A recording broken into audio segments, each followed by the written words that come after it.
El calentamiento global causado por el hombre ya no es solo una teoría sobre el clima, es uno de los principios morales y políticos de nuestra era. Sus defensores dicen que el debate ha terminado. Cualquier crítica, por muy rigurosamente científica que sea, es ilegítima. O peor aún, peligrosa. Pero en este documental les mostraremos que no hay nada anormal en las temperaturas actuales, que el clima de la Tierra siempre está cambiando y que las pruebas científicas no demuestran que el clima dependa del dióxido de carbono, provenga o no del ser humano. En todas partes les están contando que el calentamiento global causado por el hombre está más que demostrado, pero les están contando mentiras. Cuando dicen que no creemos en el calentamiento global, yo les respondo, no, yo creo en el calentamiento global, pero no creo que el CO2 que producimos lo esté causando. Si me hubieran preguntado hace unos años, les diría que es por el CO2. ¿Por qué? Porque al igual que todo el mundo, yo escucho lo que dicen los medios. Y aún así, un grupo de climatólogos veteranos dicen ahora que esa teoría no tiene sentido. Por ejemplo, hay periodos en la historia de la Tierra en que teníamos 3 veces más CO2 del que tenemos hoy, y periodos en que teníamos hasta 10 veces más. Y si el CO2 tiene un impacto tan grande sobre el clima, deberíamos apreciarlo en las reconstrucciones climáticas.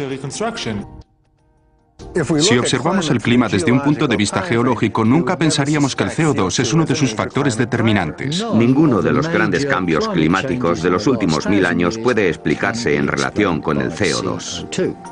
No se puede decir que el CO2 determina el clima. En el pasado nunca lo ha hecho. He oído decir mucho que miles de científicos han llegado a un consenso sobre el calentamiento global y que el ser humano está provocando un cambio climático catastrófico para el mundo.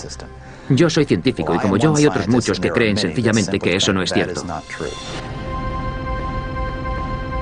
El calentamiento global causado por el hombre no es una teoría científica normal. Está respaldada por un organismo de la ONU políticamente influyente, el Panel Intergubernamental del Cambio Climático o IPCC.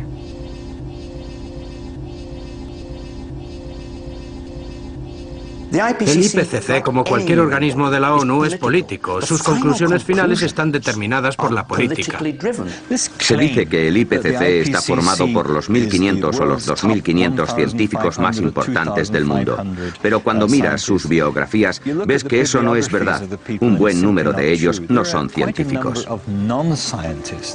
Y para llegar a los 2.500 han tenido que empezar a coger críticos y gente del gobierno, cualquiera que tenga relación con el tema. Y no se les pide su aprobación. Muchos de ellos no están de acuerdo. Aquellos especialistas que no están de acuerdo con las conclusiones y dimiten, y yo conozco a unos cuantos, simplemente figuran en la lista de colaboradores y se vuelven parte de estos 2.500 científicos de élite. Esta es la historia de cómo una teoría sobre el clima se ha transformado en una ideología política. Ni siquiera me gusta llamarlo movimiento ecologista porque en realidad es un movimiento político activista y se ha vuelto enormemente influyente en todo el mundo. Esta es la historia de cómo se ha distorsionado toda un área de la ciencia. Los climatólogos necesitan que haya un problema para conseguir subvenciones. Tenemos mucho interés en crear pánico porque así conseguimos que se destine dinero a la climatología. Hoy día, decenas de miles de trabajos dependen del cambio climático. Es un gran negocio. No soy el primero ni el último que dice que todo este negocio del calentamiento global es como una religión, y los que no están de acuerdo son tachados de herejes. Yo soy un hereje. Los productores de este documental son unos herejes. There are more and more thoughtful people, some of them a little bit frightened to come out in the open, but who quietly, privately, and some of them publicly, are saying, hang on, wait a minute, this simply doesn't add up. Nos dicen que debemos preocuparnos porque el clima de la Tierra está cambiando, pero el clima de la Tierra siempre está cambiando. En la larga historia de nuestro planeta ha habido infinidad de periodos en los que hacía más frío y más calor que hoy en día. When much of the world was covered by tropical forests or else vast ice sheets. El clima ha cambiado siempre y lo ha hecho sin ayuda de nosotros, los humanos. Si nos remontamos más allá del periodo cálido medieval, encontramos otras épocas de calor, incluida una muy larga durante la Edad de Piedra que los geólogos conocen como Holoceno máximo. cuando las temperaturas fueron notablemente más altas que hoy en día durante más de 3 milenios. If we go back 8,000 years in the Holocene period, our current interglacial, it was much warmer than it is today. Now the polar bears obviously survived that period. They're with us today. They are very adaptable, and these warm periods in the past, what we call hypsithermals, pose no problem for them. Las variaciones climáticas en el pasado fueron claramente naturales. Así que, ¿por qué creemos que ahora es diferente? In the current alarm about global warming, the culprit is industrial society. Thanks to modern industry, luxuries once enjoyed exclusively by the rich are now available in abundance to ordinary people. Según la teoría del calentamiento global causado por el hombre, el dióxido de carbono que produce la industria ha provocado un aumento de las temperaturas. Pero, ¿qué pruebas tenemos de que sea cierto? Cualquiera que vaya diciendo que el dióxido de carbono es el principal responsable del calentamiento del siglo XX no ha visto siquiera los datos numéricos.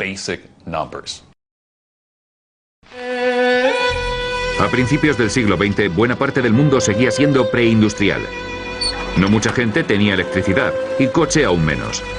La industria era bastante primitiva, restringida a unos cuantos países y ahogada por la depresión económica. Pero después de la Segunda Guerra Mundial, las cosas cambiaron. Productos como las neveras, las lavadoras, las televisiones y los coches empezaron a fabricarse en masa para el mercado internacional. Los historiadores llaman a esta explosión global de la actividad industrial el boom económico de la posguerra. ¿Qué relación tiene esto con la temperatura?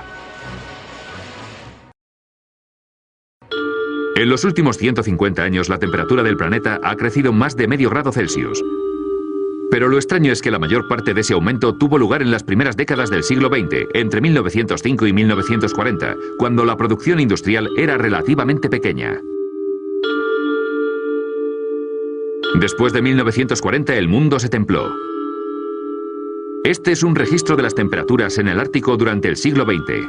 Durante el boom económico de la posguerra, la temperatura cae en picado. Irónicamente, no vuelve a subir hasta la recesión económica mundial de los 70.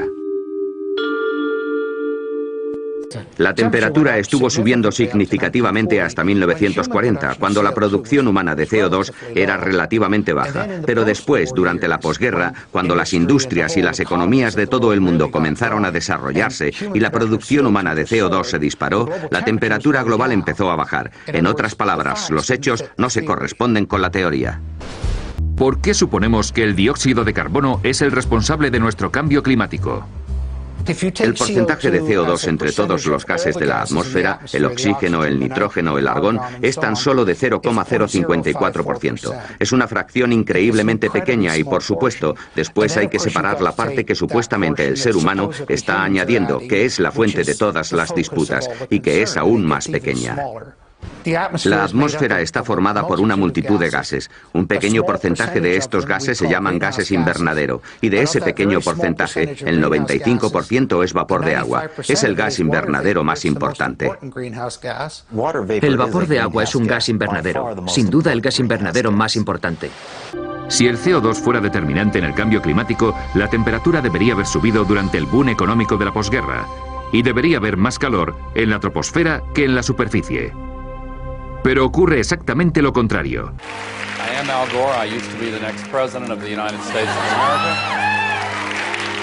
Former Vice President Al Gore's emotional film, An Inconvenient Truth, is regarded by many as the definitive popular presentation of the theory of man-made global warming. ¿Hay alguna prueba en la historia climática de la Tierra de que el dióxido de carbono determine la temperatura del planeta?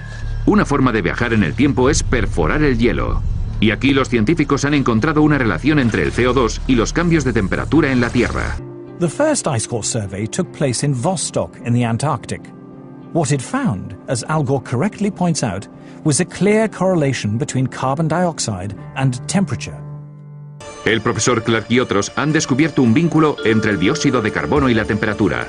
Ha habido varias investigaciones de envergadura sobre los núcleos de hielo y todas indican lo mismo. Las temperaturas suben y bajan, y al cabo de unos cientos de años, el dióxido de carbono las sigue. Así que es obvio que el dióxido de carbono no provoca el calentamiento. De hecho, podemos decir que es el calentamiento el que aumenta los niveles de dióxido de carbono. Claramente, el CO2 no puede estar causando cambios de temperatura porque es un producto de la temperatura, sigue los cambios de la temperatura. El registro de los núcleos de hielo llega hasta el corazón de este problema. Dicen que si el CO2 como gas invernadero aumenta en la atmósfera, la temperatura subirá, pero los registros del hielo indican exactamente lo contrario. Así que está demostrado que el supuesto fundamental, el supuesto más importante de toda la teoría del calentamiento global causado por el hombre, es falso. Humans produce a small fraction in the single digits percentage-wise of the CO2 that is produced in the atmosphere. Volcanoes produce more CO2 each year than all the factories and cars and planes and other sources of man-made carbon dioxide put together.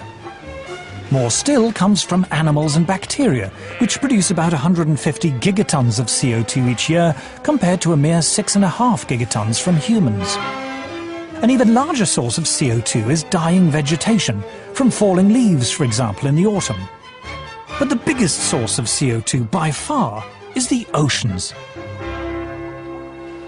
There is no evidence at all from Earth's long climate history that carbon dioxide has ever determined global temperatures. But if CO2 doesn't drive Earth's climate, what does? A finales de los 80, el físico polar Piers Corbin decidió probar un método revolucionario para predecir el tiempo. A pesar de todos los recursos del Instituto Oficial de Meteorología, la nueva técnica de Corbin daba lugar sistemáticamente a resultados más precisos. Fue alabado por la prensa internacional como el superhombre del tiempo, y el secreto de su éxito estaba en el Sol. Nuestra técnica solar para predecir el tiempo tiene su origen en el estudio de las manchas solares y en nuestro afán por saber cuándo aparecerían. Fue entonces cuando me di cuenta de que era mucho más interesante usar el Sol para predecir el tiempo. En 1991, científicos veteranos del Instituto Danés de Meteorología decidieron juntar los registros de las manchas solares durante el siglo XX y compararlos con los registros de las temperaturas. Lo que descubrieron fue una correlación increíblemente directa entre lo que ocurría en el Sol y los cambios de temperatura en la Tierra. La actividad solar creció bruscamente hasta 1940. De ahí fue disminuyendo hasta los 70 y después volvió a crecer otra vez.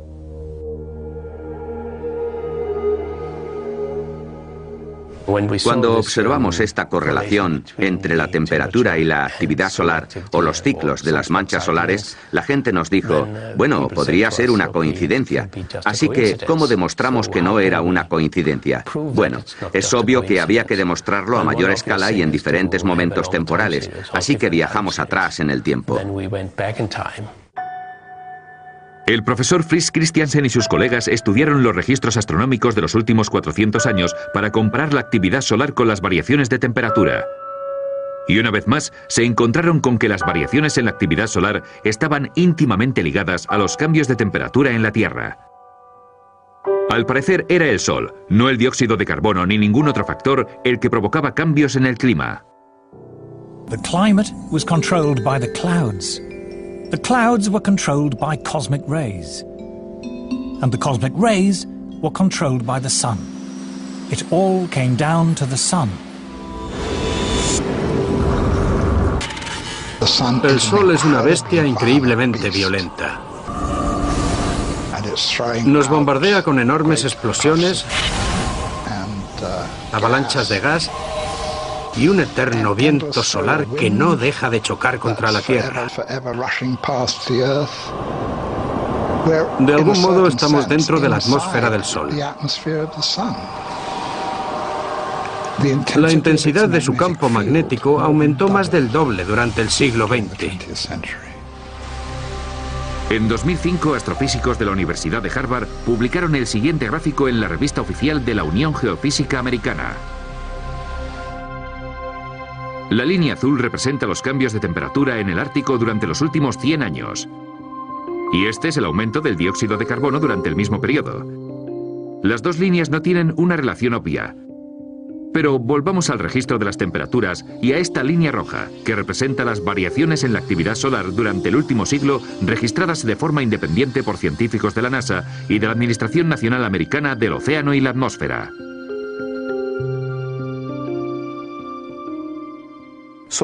La actividad solar de los últimos 100 años, de los últimos cientos de años, está estrechamente relacionada con el hielo del mar y las temperaturas en el Ártico.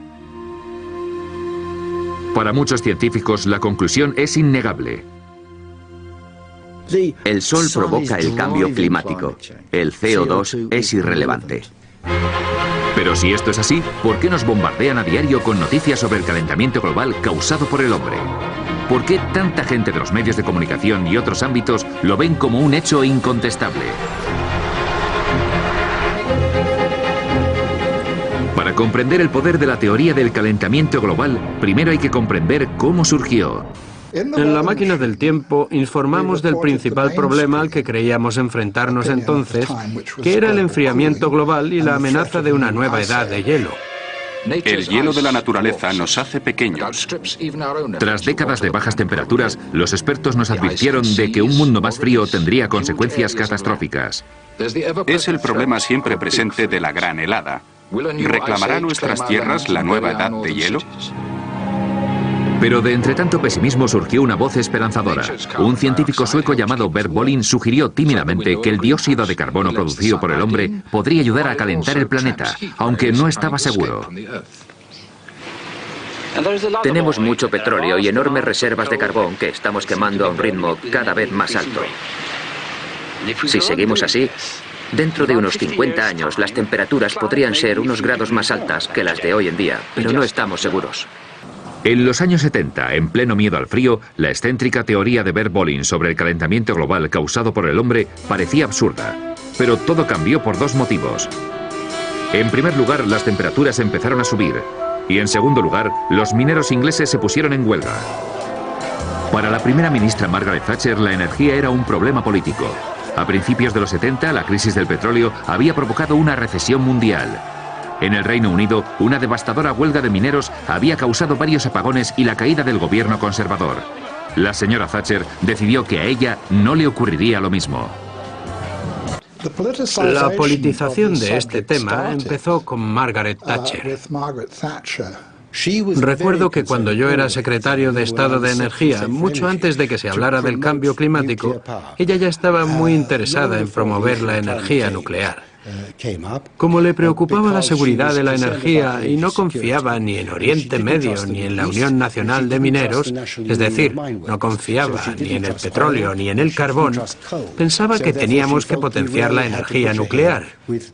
Y cuando empezó a salir lo del cambio climático y el calentamiento global, pensó, vaya, esto es genial. Otro argumento a favor porque no emite dióxido de carbono. Otro argumento a favor de la energía nuclear. Y esto que ella decía se ha ido tergiversando desde entonces. Eso fue lo que les dijo a los científicos. Fue a la Royal Society y les dijo, aquí hay dinero para quien me demuestre esto, así que ellos cogieron y se lo demostraron. Inevitablemente, en cuanto los políticos toman partido por una causa y se identifican con ella, el dinero empieza a entrar. Así es como funciona esto.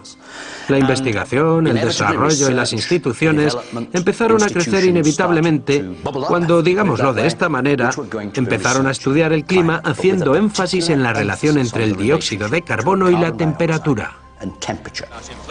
En 1988, por petición de la señora Thatcher, el Instituto Británico de Meteorología creó una unidad especial para los modelos climáticos que fue la base de un nuevo comité internacional, llamado Panel Intergubernamental del Cambio Climático, o IPCC. Su primera gran investigación predecía desastres climáticos como consecuencia del calentamiento global. Recuerdo que cuando fui a la conferencia de prensa me sorprendieron dos cosas. Primero, la simplicidad y la elocuencia con las que se transmitió el mensaje. Y segundo, la absoluta falta de consideración hacia todas las investigaciones climatológicas anteriores, incluida una sobre el papel del Sol, que había sido clave en una importante reunión de la Royal Society solo unos meses antes. Pero este nuevo énfasis en el dióxido de carbono producido por el hombre como posible problema medioambiental no solo era cosa de la señora Thatcher. It was certainly something very favorable to the environmental idea, what I call the medieval environmentalism of let's get back to the way things were in medieval times and get rid of all these dreadful cars and machines. They loved it because carbon dioxide was for them an emblem of industrialization. Well, carbon dioxide clearly is an industrial gas and tied in with economic growth, with transportation in cars, with what we call civilization. And there are forces in the environmental movement that are simply against economic growth. They think that's bad. It could be used to legitimize a whole suite of myths that already existed: anti-car, anti-growth, anti-development, and above all, anti-that great Satan, the US. Patrick Moore está considerado uno de los ecologistas más destacados de su generación. Es cofundador de Greenpeace. El clima empezó a ser un tema fundamental por dos razones muy distintas. La primera razón fue que a mediados de los 80, la mayoría de la gente ya estaba de acuerdo con las cosas razonables que los movimientos ecologistas decíamos que había que hacer. Y cuando la mayoría de la gente está de acuerdo contigo, es muy difícil seguir con una actitud de confrontación. Así que la única manera de seguir siendo antisistema era adoptando posturas cada vez más extremas. Cuando dejé Greenpeace, estaban en mitad de una campaña para prohibir el cloro en todo el mundo. Yo les dije, chicos, es un elemento de la tabla periódica. Y, en fin, no sé si está en nuestra jurisdicción el prohibir todo un elemento.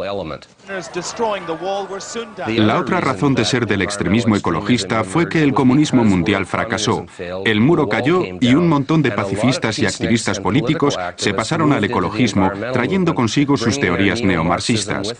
Aprendieron a utilizar el lenguaje verde de forma muy inteligente para encubrir unas agendas que tenían más que ver con el anticapitalismo y la antiglobalización que con la ecología o la ciencia. Y aquella alianza tan sorprendente entre la derecha de Margaret Thatcher y la extrema izquierda anticapitalista y ecologista fue la que creó este movimiento a partir de una idea disparatada. A principios de los 90, el calentamiento global causado por el hombre ya no era una teoría excéntrica sobre el clima, sino una campaña política en toda regla que atraía la atención de los medios y, en consecuencia, más subvenciones del gobierno. Antes de Bush padre, creo que la asignación para las ciencias relacionadas con el clima era de unos 170 millones de dólares al año, que es razonable para un ámbito de esas características. Y esa cifra se multiplicó hasta los 2.000 millones al año, más de 10 veces lo que era. Eso cambió muchas cosas. Dio lugar a nuevos puestos de trabajo y atrajo a gente que, de no ser por eso, nunca se hubieran metido en ese campo.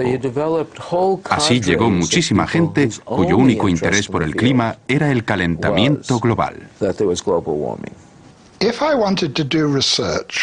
Si yo hubiera querido hacer un estudio sobre, pongamos, las ardillas de Sussex, lo que hubiera hecho a partir de 1990 habría sido poner en mi petición que mi estudio iba a tratar el comportamiento de las ardillas de Sussex con especial referencia a los efectos del cambio climático. De esa manera conseguiría el dinero. Y si no mencionara el calentamiento global, quizás no me darían la subvención. Todos competimos por las subvenciones. Y si mi campo es el centro de atención, tendré muchos menos problemas en explicar por qué me tienen que subvencionar. Todos los modelos asumen que el CO2 producido por el hombre es la causa más importante del calentamiento global, más que el sol o las nubes. La analogía que yo uso es, bueno, mi coche no va bien, así que voy a pasar del motor, que es el sol, voy a pasar de la transmisión, que es el vapor de agua, y voy a fijarme en un arañazo que tiene la rueda derecha de atrás, que es el CO2 producido por el hombre. He trabajado con gente que hace modelos, los he hecho yo mismo, y con solo cambiar un par de parámetros matemáticos se puede obtener cualquier cosa. Se pueden hacer modelos más cálidos y más fríos según lo que se cambie. I run a complicated model and I do something to it, like melt a lot of ice into the ocean, and nothing happens. It's not likely to get printed.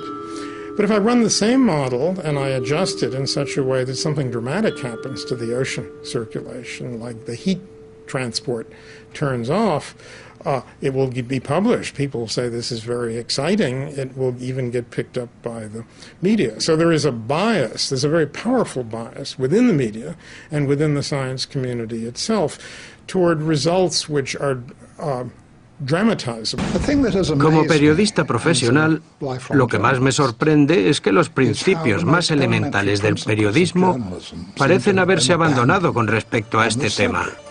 In fact, the theory of man-made global warming has spawned an entirely new branch of journalism. Hay toda una nueva generación de reporteros, de periodistas ecológicos. Si eres un periodista ecológico y la historia del calentamiento global se va al garete, tu trabajo va detrás.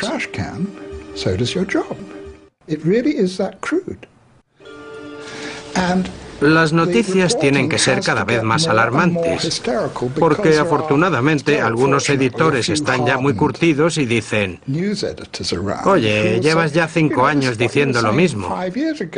Y hay que contestar: no, pero ahora es mucho peor.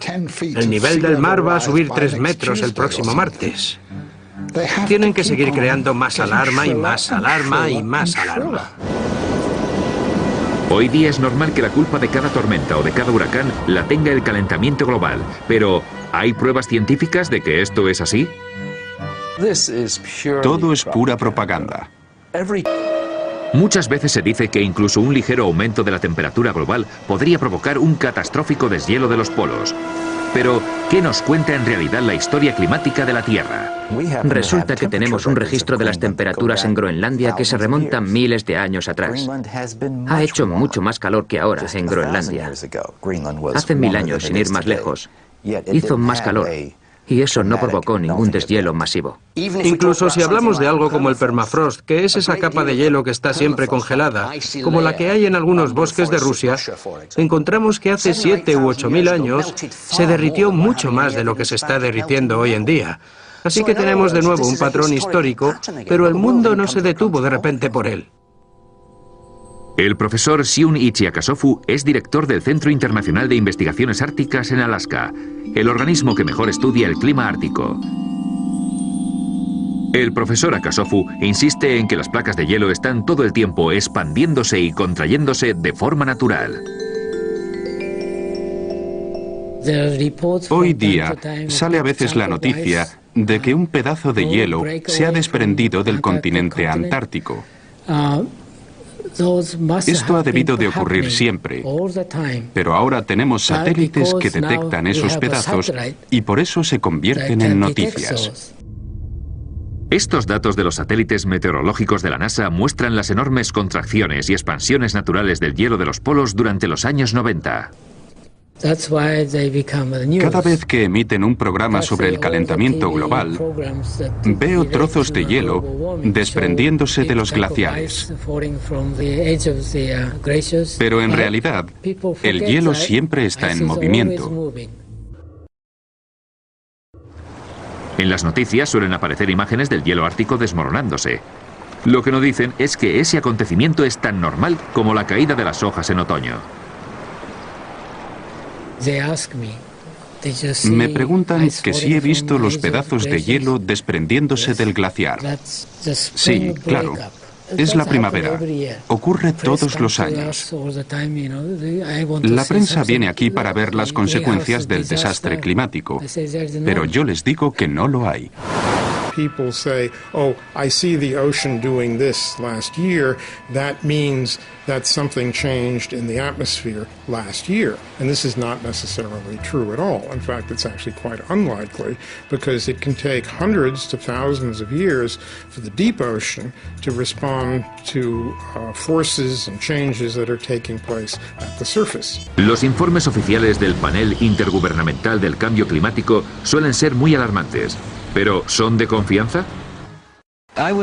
Me espantó leer el segundo y el tercer informe porque contenían información errónea y no había ningún tipo de mención a la literatura científica, a la literatura científica de verdad, a lo que escriben los especialistas en estos campos. En una carta al Wall Street Journal, el profesor Frederick Seith, expresidente de la Academia Americana de Ciencias, reveló que los redactores del IPCC habían censurado los comentarios de los científicos. Dijo literalmente, este informe no es la versión aprobada por los científicos colaboradores.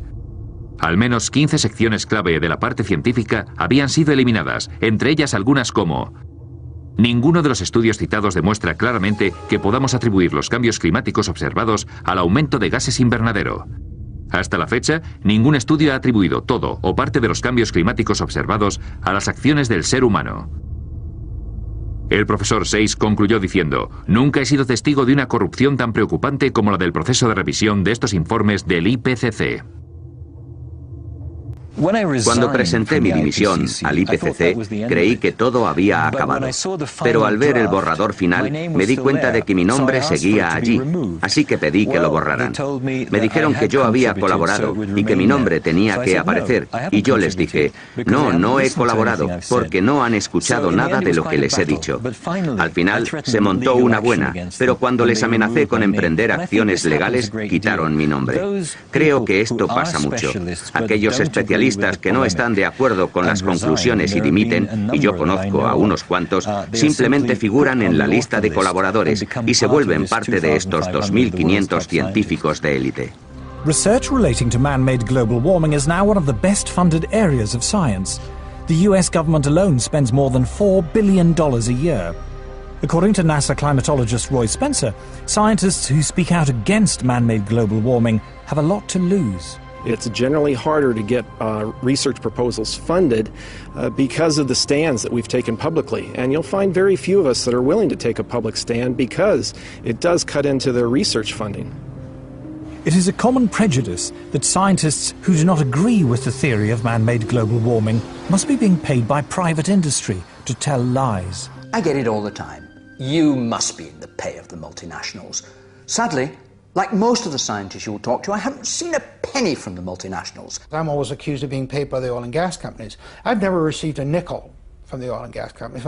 I joke about I wish they would pay me, then I could afford their product. Whenever anybody says that I'm in the pay of an oil company, I say my bank manager would wish. British-based corporations are some of the worst climate criminals on the planet. Shell is based in the UK, right here in London. We have the right and the duty to take it back into public ownership, dismantle it, break it up, and send its managers to rehabilitation training.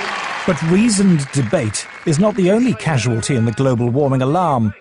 As international public policy bears down on industrial emissions of carbon dioxide, the developing world is coming under intense pressure not to develop. Hay un poderoso movimiento institucional tras la idea del cambio climático causado por el hombre. Aquí, en Nairobi, dedicados defensores de la causa, profesionales de las ONGs, responsables de subsidios compensatorios, periodistas ecológicos y muchos otros se han reunido para hablar del cambio climático en unas conferencias de 10 días patrocinadas por la ONU. We'll discuss every aspect of man-made climate change, from how to promote solar panels in Africa to the relationship between global warming and sexism. El número de delegados sobrepasa los 6.000. El que haya miles de millones de dólares invertidos en la climatología significa que muchísima gente depende de ese dinero y que quiere seguir recibiéndolo. Si alguien se levanta y dice, oye, un momento, vamos a analizar esto despacio, racionalmente y con cuidado, a ver si es cierto, a ver si sacamos algo en claro, será condenado al ostracismo. Scientists, accustomed to the relative civility and obscurity of academic life, suddenly find themselves publicly attacked if they dare to challenge the theory of man-made global warming, vilified by campaign groups and even within their own universities. Ya se conocen algunas amenazas de muerte y ese tipo de cosas, así que yo no me meto por mi salud. Hoy día, si te muestras escéptico ante el cambio climático, es como si estuvieras negando el Holocausto. Este movimiento ecologista es en realidad un movimiento político activista que se ha vuelto enormemente influyente en todo el mundo. Todos los políticos actuales lo saben, ya estén en la izquierda, en el centro o en la derecha. Deben pagar tributo al medio ambiente. La campaña del calentamiento global ha obtenido una gran victoria. El gobierno de los Estados Unidos, que era un bastión de resistencia, ha sucumbido. George Bush es ahora un aliado. Los gobiernos occidentales han comprendido la necesidad de llegar a acuerdos internacionales para restringir la producción industrial en países desarrollados y en vías de desarrollo. Pero ¿a qué precio? Paul Driesen es un antiguo militante ecologista. Lo que más me preocupa del calentamiento global es que las medidas que se han tomado supuestamente para combatirlo están teniendo un efecto desastroso sobre los más pobres del mundo. Anne Mughela está preparando la comida de sus hijos. Es una de las 2.000 millones de personas, un tercio de la población mundial, que no tiene acceso a la electricidad. Así que en vez de electricidad, usa madera o boñiga seca para quemar. Las hogueras caseras están reconocidas como la forma de contaminación más mortífera del mundo.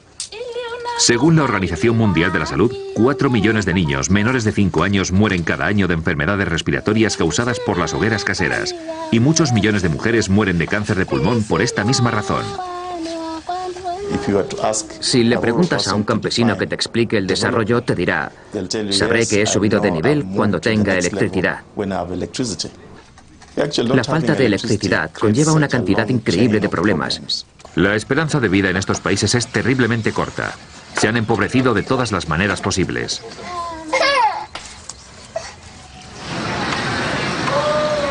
A pocos kilómetros, la ONU celebra las conferencias sobre el calentamiento global en su lujosa sede. En la tienda de regalos se venden souvenirs hechos por las tribus mientras los delegados hablan sobre cómo promover métodos sostenibles de obtención de electricidad. África tiene carbón y África tiene petróleo, pero los grupos ecologistas están en contra de estas fuentes baratas de energía. Dicen que África y el resto del mundo deberían utilizar la energía solar y la eólica. A short drive out of Nairobi, we find our first solar panel. The solar panels allow Dr. Samuel Mwangi to use either the lights or the refrigerator, but not both at the same time. If he does, the electricity shuts down. Wind and solar power are notoriously unreliable as a source of electricity, and are at least 3 times more expensive than conventional forms of electrical generation. The question would be, how many people in Europe, how many people in the United States are already using that kind of energy? And how cheap is it? You see? Si ya es cara para los europeos y para los americanos, ¿cómo vamos a utilizarla los africanos? No tiene sentido. Los países ricos pueden permitirse experimentar con otras fuentes de energía, pero nosotros aún estamos en plena lucha por la supervivencia. Para el ex-ecologista Paul Driesen, la idea de que la gente más pobre del mundo deba utilizar las energías más caras y menos rentables es el aspecto moral más repugnante de la campaña contra el calentamiento global. Vamos a dejar algo perfectamente claro. Si le decimos al tercer mundo que solo puede utilizar la energía eólica y la solar, lo que realmente le estamos diciendo es que no puede tener electricidad. El desafío al que nos enfrentamos cuando hablamos con los ecologistas occidentales, que dicen que debemos utilizar paneles solares y energía eólica, es cómo podemos industrializar África. Los movimientos ecologistas han pasado a ser la forma más eficaz de evitar que los países del tercer mundo se desarrollen. Nos dicen, no toquéis vuestros recursos, no toquéis vuestro petróleo, no toquéis vuestro carbón. Es un suicidio. Creo que tengo derecho a llamarles inhumanos. La teoría del calentamiento global causado por el hombre está ya asentada tan firmemente y las voces críticas se han silenciado con tanta eficacia que parece invencible. Y ninguna prueba en contra le afecta, por sólida que sea. La alarma del calentamiento global ha sobrepasado ya los límites de la razón. Todavía seguirá habiendo gente que crea que este es el fin del mundo.